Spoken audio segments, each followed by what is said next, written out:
The city lights painted a dazzling mosaic below as I hailed a taxi, the brisk New York air biting at my exposed skin. It had been an ordinary Friday night date, or so I thought. Alex, an intriguing man I had met through mutual friends, had suggested we continue our evening at his apartment. The allure of his charm overshadowed any reservations, and I found myself in a yellow cab heading toward the Upper West Side. Alex's apartment was a sophisticated blend of vintage and modern aesthetics, the ambient glow of city lights casting a warm hue across the room. The night unfolded with laughter and shared stories over a bottle of red wine. Everything seemed normal until nature called, leading me to the bathroom, where the evening took an unsettling turn. In the quiet of the apartment, I opened a bathroom drawer in search of a hair tie. What I discovered left me frozen in place, a collection of mementos meticulously arranged, hairpins, engraved jewelry, watches, and other personal artifacts, each item appearing to belong to different women. A chill crept down my spine as the realization set in. I was not the first, and perhaps not the last, to share this intimate space with Alex. For a moment I stood there, grappling with the surreal scene before me. The air in the room seemed to grow dense with the weight of the unknown. Unnerved but not wanting to jump to conclusions, I tried to convince myself that there must be a reasonable explanation. Maybe he collected sentimental items, perhaps as reminders of past relationships, an odd but not unheard of eccentricity. Returning to the living room, I discreetly observed Alex, searching for any sign that could offer insight into the mysterious assortment in the bathroom. The atmosphere shifted, though, as the once charming man revealed a subtle darkness beneath his affable facade. The unease intensified, and I realized I had to make a choice, confront the bizarre discovery or make a swift exit. With a feigned smile, I casually hinted at the late hour and the impending responsibilities of the morning.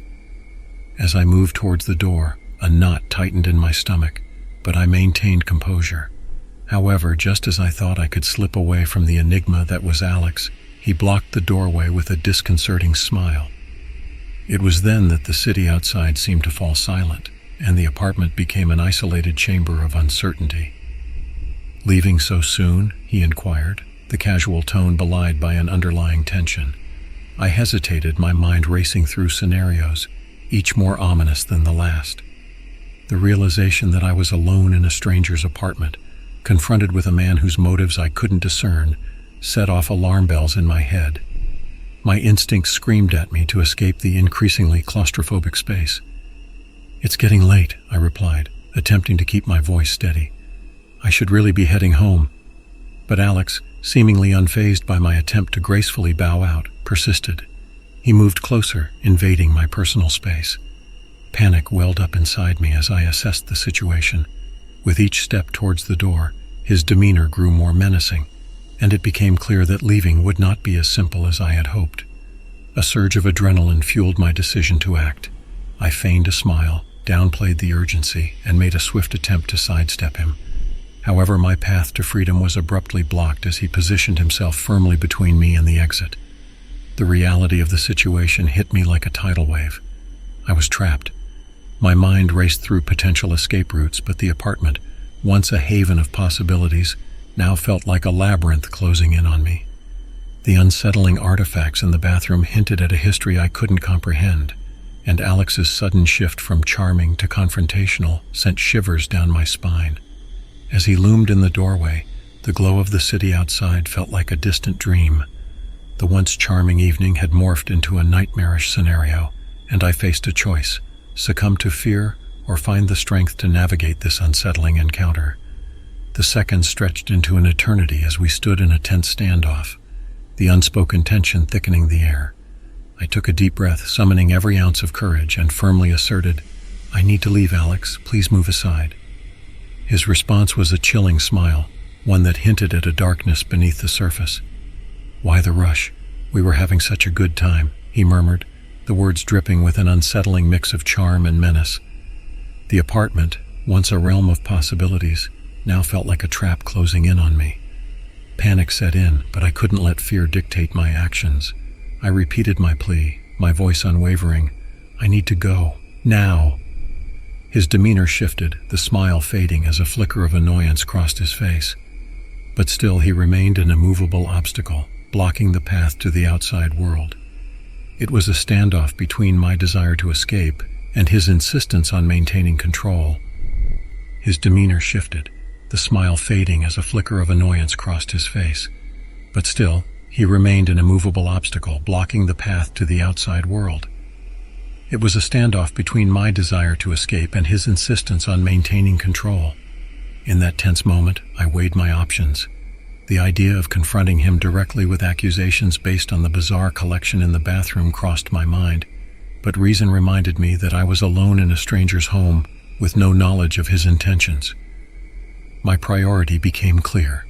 I needed to extricate myself from this situation and seek safety.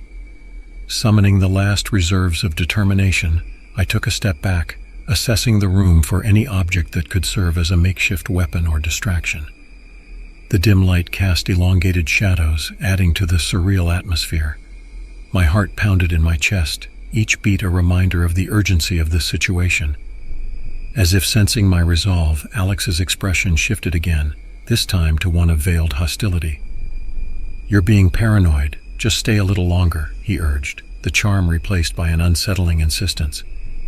With a surge of adrenaline, I made a decisive move, darting to the side in a desperate attempt to slip past him.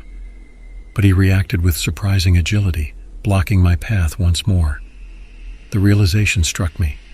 I was dealing with someone unpredictable. An escape would require more than physical maneuvers. "I'm not comfortable staying. Please let me leave," I pleaded, my voice steady but firm. The situation had escalated far beyond the realm of a quirky collection in a bathroom drawer. This was a confrontation with a stranger who seemed intent on maintaining control, and my only goal was to regain my freedom. In a moment of clarity, I reached for my phone, my lifeline to the outside world. With a practiced motion, I dialed a friend, hoping the mere act of making a call would deter any untoward actions. The sound of the ringing echoed through the apartment, a stark reminder of the reality I found myself in. "Hello?" My friend's voice on the other end brought a flood of relief. I quickly explained the situation in hushed tones, ensuring that Alex couldn't overhear. My friend, sensing the urgency, promised to stay on the line until I safely left the apartment. As the conversation unfolded, Alex's demeanor shifted once more, his attempts at charm replaced by a cold glare. He seemed to realize that his control was slipping and the facade of normalcy was unraveling. It was a high-stakes standoff, with my friend on the other end of the line serving as a lifeline in the face of uncertainty. The minutes crawled by as I navigated the delicate balance of keeping Alex at bay while maintaining a semblance of normalcy on the phone. My friend, sensing the gravity of the situation, offered to call for help or come to the apartment. But caution prevailed. Involving someone else directly could escalate the already precarious circumstances. With a final icy stare, Alex begrudgingly stepped aside, allowing me a narrow path to the door. I seized the opportunity, my heart pounding as I made a hasty exit. The city lights outside felt like a beacon of safety, and the cool night air was a welcome reprieve from the suffocating atmosphere within the apartment.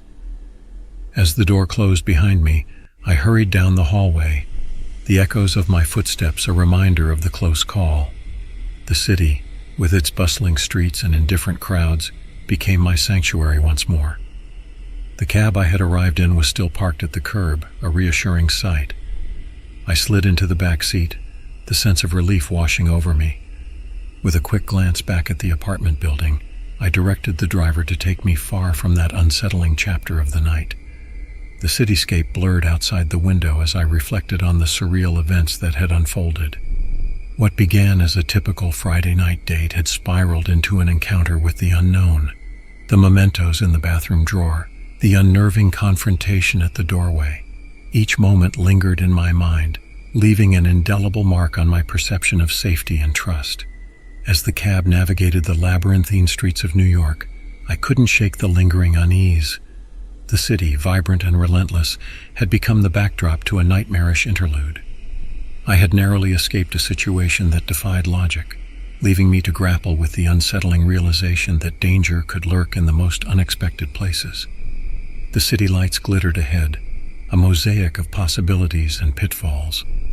The night had revealed a darker side, but with each passing block, I found solace in the distance between myself and the enigma that was Alex. The city, relentless in its pace, offered a journey forward, leaving behind the shadows of a night that tested the boundaries of trust and resilience. As the cab merged into the ebb and flow of city life, I clung to the conviction that I had escaped not just a physical space, but a surreal encounter with the unknown. The night, tinged with fear, receded into the background, and the city, with its ceaseless heartbeat, welcomed me back into the fold. In the rearview mirror, the reflection of city lights danced, casting a kaleidoscope of hues. I couldn't erase the memory of the bizarre collection in the bathroom drawer or the confrontation at the doorway. But as the city unfolded before me, I embraced the promise of a new dawn, a reminder that even amid uncertainty, there was always a path forward.